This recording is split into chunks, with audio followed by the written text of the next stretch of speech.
The Protestants diminished a lot, and also the Anglicans. The Orthodox Church and Armenian Church practically disappeared. Poi ci sono state ancora altre espulsioni, ancora nel 56, poi nel 60. Then again, more Greek Christians were forced to move in 1946, again in the 60s. Every time there was an anti-Hellenic move, the few Greeks left here were having problems, also the Greek Catholics.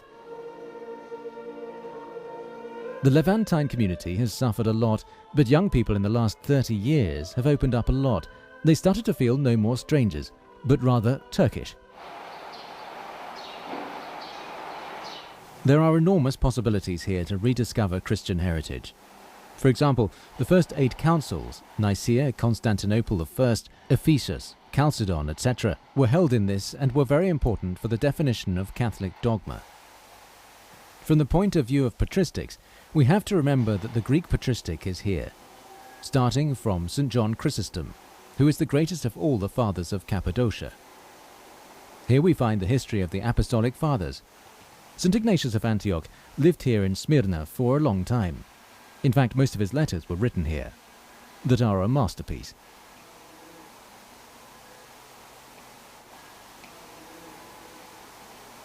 Turkey is a land full of Christian witnesses. It is a land of the Great Byzantium, named afterwards as Constantinople, and then Istanbul, the land of the Oriental Patriarchate, also of the Oriental Latin Patriarchate, with its difficult and brief history. From the Christian point of view, it would be important to exploit the great possibilities offered in Turkey to organize initiatives of formation, of studies, of reflection. Regarding the apostles, St. Peter stayed in Antioch, where for the first time the apostles of Jesus were called Christians. St. John the Apostle was living in Ephesus. St. Philip the Apostle was martyred in Hierapolis. St. Paul the Apostle was born in Tarsus, and from here he started his apostolic travels and dedicated his letters to the Christians of Ephesus and to the others. The presence of the Apostle Paul here was very strong, but it happened that the presence of St. John the Apostle supplanted Paul's presence. In fact, the Ephesian church is a typical St. John's church, and not Paul's.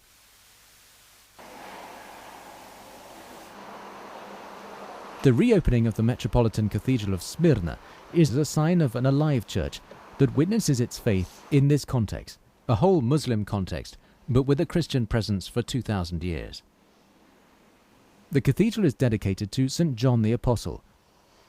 Smyrna is one of the most ancient churches of Christianity, and it is part of the churches on John's itinerary of the 7 churches of the Apocalypse. On the internal walls of this basilica, the Christian message transmitted by St. John is written, "For God so loved the world that he gave his one and only Son, that whoever believes in him shall not perish but have eternal life." This is the heart of the gospel, and who enters here is invited to look at the paternal face of God, who is ready to give his only Son. A questo volto paterno di Dio che è disposto a donare il suo figlio. Diciamo pure che ci sono tanti pregiudizi contro il cristianesimo. There are here a lot of prejudices against Christianity, and they're fed by an ancient hostility. Our commitment and our duty among this people is to demolish the walls of prejudice. It is to witness the real face of the Christian faith.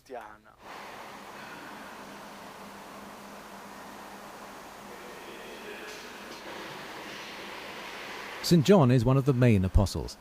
He is one of the 3 whom Jesus took with him to the Mount of the Transfiguration, and also one of 3 that Jesus wanted with him in the Garden of Gethsemane.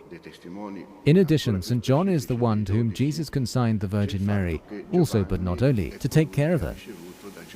In fact, being John, the beloved disciple of Jesus, he represents all the disciples who are invited, who are called to take Mary with them, so that Mary might take them to Jesus.